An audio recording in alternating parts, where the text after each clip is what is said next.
तो जो पहला दिन मनाया जाता है नवरात्रि का, उसमें माता के उस स्वरूप का ध्यान साधक करता है जो स्वरूप परम शांतिमय है, जो संकल्प से भरा हुआ है, जो स्वरूप कांति देता है, मुक्ति देता है, तपस्या के मार्ग की ओर साधक को लेके जाता है।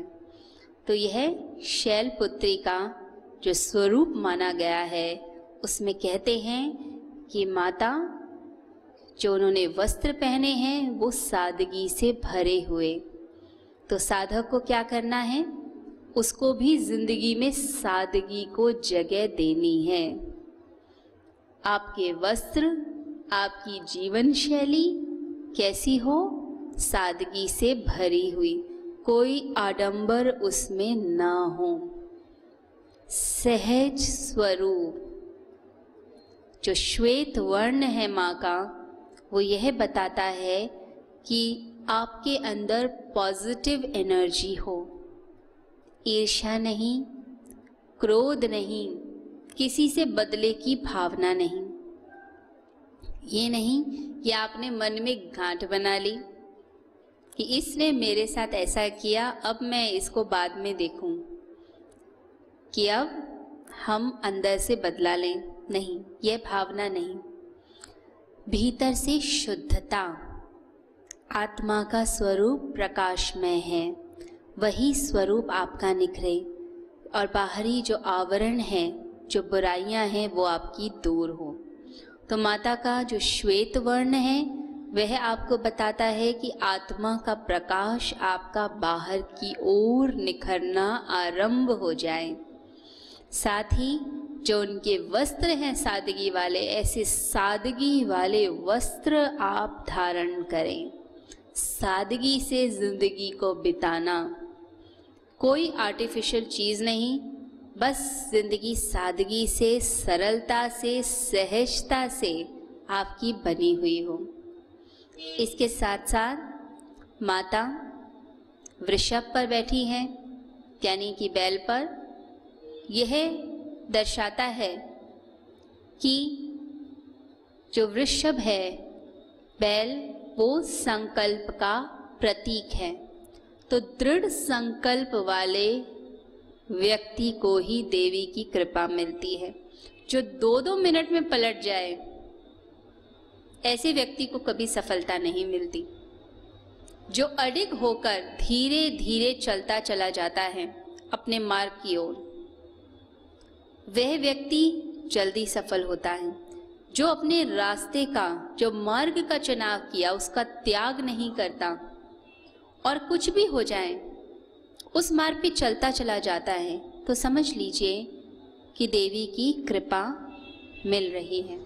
और जहाँ से आप हटे, 2-2 मिनट में रास्ता चेंज हो गया। आज यह मार्ग अच्छा लग रहा है, सुविधापूर्ण है, तो इस पे चल पड़े। फिर दूसरा मार्ग ठीक है, चलो इसमें सुविधा है, आप इस तरफ मुड़ पड़े। तो यानी कि गड़बड़ है, आपकी संकल्प शक्ति में गड़बड़ है, आपके मन में गड़बड़ है, आपके अंदर एकाग्रता की जो शक्ति है उसमें अब कमी आ रही है। तो संकल्प शक्ति सभी साधकों को अपनी एकत्रित करनी है, उसको बढ़ाना है और मन को एकाग्रचित कीजिए। तो पहला दिन संकल्प शक्ति का दिन। तो मन से संकल्प करें, व्रत करना है, पूजन करना है, माता की उपासना करनी है, जाप करना है। तो संकल्पबद्ध हो कि ये जो कुछ दिन हैं, पवित्र दिन, इन पवित्र दिनों में मैं अपना उत्थान करूं, मैं दुनिया की बातों में न बह जाऊं। यदि संकल्प किया कि मुझे क्रोध का त्याग करना है, इन दिनों मुस्कुराते हुए जीवन जीना है, क्रोध नहीं करना, तो पूरी तरीके से आप उस पर टिके रहें, उसको हिलाना नहीं। और यदि आप हिलते हैं तो समझ लीजिए कि संकल्प शक्ति आपकी कमज़ोर हो रही है, उसे दोबारा ठीक करें। और संकल्प शक्ति को अडिग बनाने के लिए, तीव्र करने के लिए सबसे ज़्यादा गुरु की कृपा चाहिए। उनके चरणों का ध्यान करें, उनसे शक्ति मांगें कि हे गुरुदेव, मैंने यह संकल्प लिया है, आप मुझे आशीर्वाद दीजिए कि मैं अपने इस संकल्प में खरा उतरूं और अपना विकास कर पाऊं। तो ऐसे गुरु चरणों में बैठकर पूजन करना चाहिए। नवरात्रों में साधना करने की बहुत महिमा बताई गई है। कहा जाता है कि नवरात्रों के पवित्र दिनों में जो ब्रह्मांड की किरणें हैं वह साधक का कल्याण करने लगती हैं। यदि इस समय योग साधना की जाए, इस समय चक्र साधना की जाए, आप अपने भीतर की केंद्रों में जो शक्तियाँ सोई हैं यदि आप उन्हें जागृत करते हैं तो सबसे ज़्यादा शक्ति का उदय होना शुरू होता है। क्योंकि कुछ दिन पवित्र होते हैं, जड़ प्रकृति भी साथ देती है और गुरु की कृपाएं, देवी की कृपाएं मिलती हैं। तो उन दिनों को आपने अपने आलस्य में खोना नहीं। आपने उन दिनों को, पवित्र दिनों का उपयोग करना है और साधना करनी है।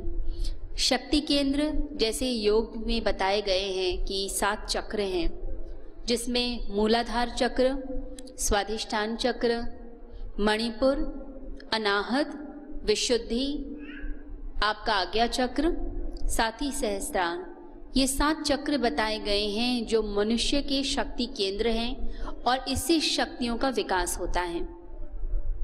तो पहला दिन जो नवरात्रि का होता है, इसमें साधकों के लिए सबसे ज़्यादा शुरुआत के लिए ज़रूरी है कि वह मूलाधार चक्र की साधना करें। तो आज का जो दिन है शैलपुत्री का दिन, इसमें माता की जो पवित्रता है, उनकी जो संकल्प शक्ति है, उसको धारण करके मूलाधार चक्र पे अपने मन को टिकाइए। ये मूलाधार चक्र आपकी रीढ़ की हड्डी के सबसे नीचे वाले भाग का चक्र है, जो कुंडली शक्ति का केंद्र है। कहते हैं कि आपकी 90% यौगिक एनर्जी, योग की जो ऊर्जा है, वह इस मूलाधार चक्र के अंदर सोई हुई है। इस चक्र को जब व्यक्ति साधक जगाना शुरू करता है तो यह शक्ति आपको अद्भुत कांति देती है, जो शैलपुत्री माँ का स्वरूप है। कांतिमय, शांतिमय।